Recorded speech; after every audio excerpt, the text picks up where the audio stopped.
All right, let's move on to solving quadratics. I mean, this is one of the key things we've introduced imaginary numbers for, so that we don't have this situation of the square root of a negative number stops us from solving a quadratic. So x squared plus 3x plus 7, normally we'd go, oh, what multiplies together to give 7, adds together to give 3. Of course, nothing will do that, 7 being a prime number, so I can't get 3 out of that.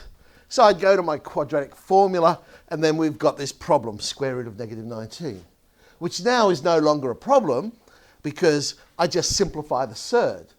Because I think of square root of negative 19 as square root of negative 1 times square root of 19, and I know the square root of negative 1. So it becomes the square root of 19i. Some people like to write the I in front of the surd sign so it doesn't look like you're saying root 19i. That's just a matter of choice, I guess. So minus 3, plus or minus. So there's my two answers. What this means then is we're always going to get solutions in conjugate pairs, if you think about it. Because if we're going to our quadratic formula and getting imaginary solutions, it means we've gone plus or minus the square root of a negative number. So once you know one, you know the other straight away. So if you already know a solution, let me clarify this one. Assuming the coefficients in the equation are real.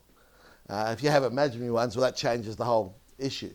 But assume we're dealing with a normal quadratic where all the coefficients are real. If the solutions are complex or imaginary, then they will appear in conjugate pairs. The solutions will be in pairs. Of course, another way I could have done it is by completing the square. Now that we can factorise everything, because we've got imaginary numbers, this will always work. X squared plus 3x plus 7, well, I'd say to myself, well, I know it's going to be x plus half the coefficient of x, and half the coefficient x would be 3 on 2. But if I expand that out, I don't get 7. If I expand that out, I get 9 on 4. I don't want 9 on 4, I want 28 on 4. So therefore, I need to add another 19 on 4. I've now got the difference of two squares. Yes, there's a plus sign there, but now that we know I squared is negative 1, we can always write this as the difference of two squares. Some of them, they will naturally be the difference of two squares, so we're just dealing with real numbers. But if I've got a plus there, what I'm really looking at, whether I write it down or not, is another matter. But if I see the plus 19 on 4, what I'm really seeing is minus 19 on 4 I squared. So I have the difference of two squares. So therefore the answer is x plus 3 on 2 plus the square root of 19 on 4i, x plus 3 on 2 minus the square root of 19 on I. And so the actual solution then would be x minus 3 on 2 plus root 19 on 2i, and there's the two solutions. So it now gives us an alternative way of solving quadratics if we want. We don't want to use the formula. We can always do it by completing the square and turning it into the difference of two squares. So how do we create quadratics? This is what I was just saying before. All quadratics with real coefficients will have conjugate pairs of solutions. And the beauty of that is, if you think back to roots and coefficients, we know the sum of the roots is minus b on a, and the product of the roots is c on a. But if I'm talking about conjugates, when I say the sum, then the imaginary part's going to cancel. Because one's going to be plus the imaginary part, one's going to be minus the imaginary part, add them together, the imaginary part goes away, I get a real number.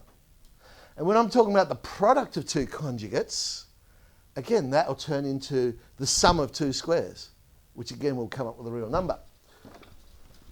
So let me show you what I'm talking about. Because they're in conjugate pairs, here's the proof of this. So I'd have x minus z and x minus its conjugate. If I was to expand that out, group the x's and so on, I'd have minus z plus z conjugate. So there's the sum of the roots. Plus z times z conjugate. There's the product of the roots. But z plus z conjugate will always be twice the real part, because the imaginary parts are cancelling out. And z conjugate, remember, is x squared plus y squared. So here's one I'm just going to set up with roots 4 plus I, 4 minus I. Well, I know the sum of the roots is 8. Plus I minus I cancels. Product of the roots is 17, because I'll have 4 squared plus 1 squared. And so my quadratic is x squared minus 8x plus 17. If I make it, because it's an equation, I just always make it monic, and then I don't have to worry about the over a then, because a is 1. So it'll always be x squared minus the sum of the roots plus the product of the roots. And I don't have to, I mean, an alternative way would have been to set this up and actually write it as x minus 4 minus I, x minus 4 plus I, expand the whole thing out, terms would have cancelled, and I would have ended up with the same thing. But as I hope you can appreciate, it's a lot quicker just to simply say, oh, well, sum of the roots, product of the roots, bang, there's the equation. So how do we find the square roots of a complex number? Okay. So we want to find the square root of our complex number x plus iy, and I'm saying the answer is a plus ib. How do I find it? There's different ways of doing it. First way we're going to look at it is like this. Well, if I square both sides, I've still got a true statement there. If I expand the left-hand side out, and now what I've got is a complex equation. And I can say, well, the real part equals the real part, and the imaginary part equals the imaginary part. So, if x, the square root of x plus y, and the answer we're looking for is a plus ib, then what I know is a squared minus b squared will be the real part of what we're finding the square root of, and 2ab will be the imaginary part of what we're looking for. So if I want to find the square root of minus 12 plus 16i, I can say, all right, well, a squared minus b squared will be the real part, negative 12. 2ab would be the imaginary part, 16. I've just got a couple of simultaneous. Two equations, two pronumerals, should be possible to find the answers. So I'll rearrange the second equation there. B is 8 on a. Let's sub it into the first one. I'll get 8a squared minus 64 on a squared. Multiply everything by a squared, turn it into something that we can factorise, which is our, well, it's a quartic, but it's in the form of a quadratic. We can solve it like that. Multiplies together to give negative 64, adds together to give 12. What's that? 8 8s are 64, that's not going to work. 4 and 4, 16, yes, because we're dealing with a negative, one's going to be positive, one's going to be negative. So we'll have a squared plus 16, a squared minus 4. So I know a squared is 4 or a squared is negative 16. A squared equals 4 gives me a is plus or minus 2. I can therefore work out B if I sub in, well, look, this is actually bad notation what I've done here. It's not how I would write my final answer. This is actually implying 4 possibilities. But what I'm really saying, just to get it in my head, is that when A is positive, B is positive. When A is negative, B is negative. That's all I'm really saying there. Then I've got a squared is minus 16, which before now has been a problem. So, but not a problem anymore. What's the solution to a squared is negative 16? No real solutions. Very good. Yes, the answer to that is plus or minus 4i.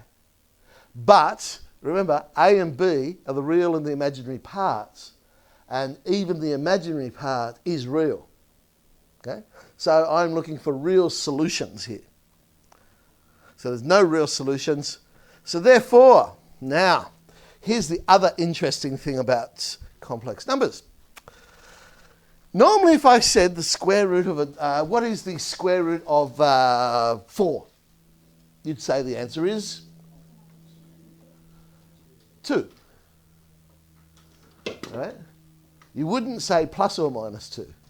If I had said the equation is x squared equals 4, what's the solution? Then you'd say, oh, x is plus or minus 4. But if I simply said, what's the square root of 4? The answer is 2. What's the negative square root of 4? The answer is negative 2. Can't do that with complex numbers because I can't order them. I can't put them on the number line. So whilst this sort of indicates the positive square root, what does it mean? Does it mean the real part's positive? Does it mean the imaginary part's positive? Does it mean they have to both be positive? Right. So that's why I still put plus or minus in this case.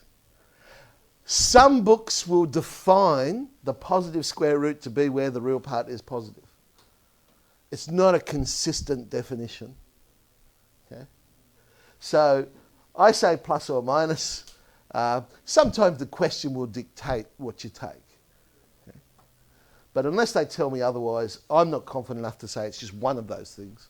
I'm going to say. I mean, it seems obvious when they're both positive. But imagine I got an answer which said 5 minus 6i. Well, is the positive solution 5 minus 6i, or is the positive solution minus 5 plus 6i? Why is it the real part that has to be positive? Why can't the imaginary part be positive? It doesn't make sense.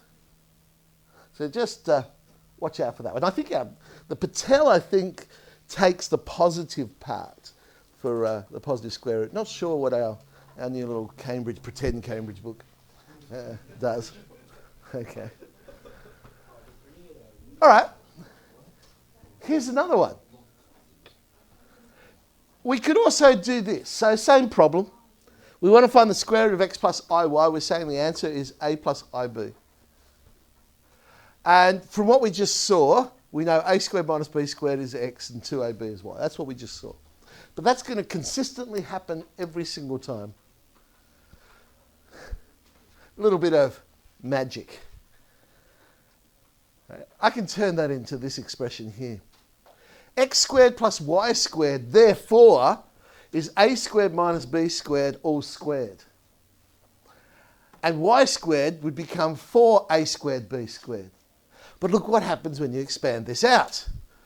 You get a to the power of 4 minus 2 plus 4, a to the power of 4 plus 2a squared b squared plus b to the power of 4, which of course is a squared plus b squared squared.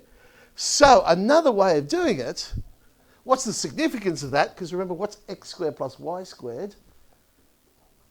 It's the number times conjugate, or it's a very significant number, and soon we'll actually see it's got even more importance, which we haven't quite seen yet. So another way of working it out, we know that the square root then, a squared minus b squared is x, a squared plus b squared is the square root of x squared plus y squared, and again that sets up a simultaneous equation which will allow us to find a and b. So note, here's the thing, you've got to keep in mind. If the imaginary part is positive, then the a and b, the real and imaginary part, will end up having the same sign. Because it's not immediately obvious in this method because we're dealing with squares everywhere. Should my answer be plus? Should my answer be minus? But if the imaginary part is negative, then a and b will have different signs. So that's the only thing we need to keep in mind with this method. Let's do the same question. So now I'm looking at it and saying, well, a squared minus b squared is the real part. A squared plus b squared is the sum of two squares that we've been often finding. So 144 plus that square root of it, of course. So that's 400. Square root of 400 is 20. So I'm looking for numbers there. Simple simultaneous equation because the coefficients of these are always going to be 1. So I've got 2a squared is 8. A squared is 4, so a is 2. Therefore, b is 4 when I sub back in. The imaginary part, because the imaginary part is positive in our question, we know they have the same sign. And so there's our solution, plus or minus 2 plus 4i. Yeah. Because it doesn't matter. Because over here I'm going to say plus or minus anyway. Because all that's important is are a and b the same sign or a different sign? And so I know it's the same sign, 2 plus 4i. So a little bit quicker. It's an unusual way of doing it, by the way. Most books will go the first method, this one, but it's quite efficient. All right, so let's try this one. And I'll do it the second way. I know a squared minus b squared is 5. I know a squared plus b squared is the square root of 41. Okay, the square root of 41. This becomes a little bit more interesting because see, this method, we can find far more interesting square roots. A lot of the time, the questions they give you in textbooks, the numbers work out nice. Well, life's not always nice, and this one's not nice. It's great if this square root happened to have been a nice whole number. It's not. Square root of 41, don't know what it is. But it doesn't stop me from doing the question. I can still go through it and find the value for a. A happens to be half the square root of 10 plus 2 root 41. Now, I know you haven't seen a lot of this square root of a square root, but it's perfectly acceptable. It's a number. It's irrational, certainly. So need a little bit more working out to get b. I can't just look at that one and do it. So I could either redo the simultaneous equation for b or substitute in to find b. I've substituted in and I end up with a half the square root of negative 10 plus 10 root 41. So therefore, there's my square root. I factorised out a half. I thought that looked nice. Plus or minus a half outside of the square root of negative 10 plus 2 root 41. Notice the imaginary part is negative, therefore the signs are different. So it's a minus I, the square root of negative 10 plus 2 root 41. Now, to flesh that answer out, the other method is quite hard. Quite hard. Using this method, whilst there's a lot of manipulation there, it actually is a lot easier to get to that answer. This quadratic, z squared plus 2 plus I is z plus 2 minus 2i is equal to 0. Okay, not real coefficients in this case, so I'm not expecting conjugate pairs. Going to have to use the quadratic formula unless you're very good and you can tell me what multiplies together to give 2 minus 2i and adds together to give 2 plus I. Not exactly as easy as using real numbers. So we'll go to our quadratic formula. Nothing changes, it's just that the calculation's a little bit more interesting. So negative b plus or minus square root of b squared minus 4ac. Eventually we come down to b square root of minus 5 plus 12i. If only I knew that answer. Did we do that one? Let's find it. All right, square root of negative 5 plus 12i. Whew, works out to be a whole number. Going to be nice, easy one. So, okay, a squared minus b squared is the real part, minus 5. A squared plus b squared will be the square root of the sum of two squares. So we end up with 13. Oh, of course, Pythagorean triad, isn't it? 5, 12, 13. So, yeah. Anyway, 2a squared is equal to 8. A in this case is equal to 2. Subbing back in then, b is 3. The imaginary part is positive, so we know it's the same sign. So I know the square root, and plus or minus is already there for us, and it'll be 2 plus 3i. And then we can work out those two particular. So the solutions are, and actually, when you now look at it, when I said, hey, what multiplies together to give 2 minus 2i, adds together to give 2 plus i, actually we probably could have looked at it by inspection. It wasn't too bad, because one of them's I anyway. So we have I as one possibility, and minus 2i as another possibility. All right, time to play. Exercise 1B. 1B.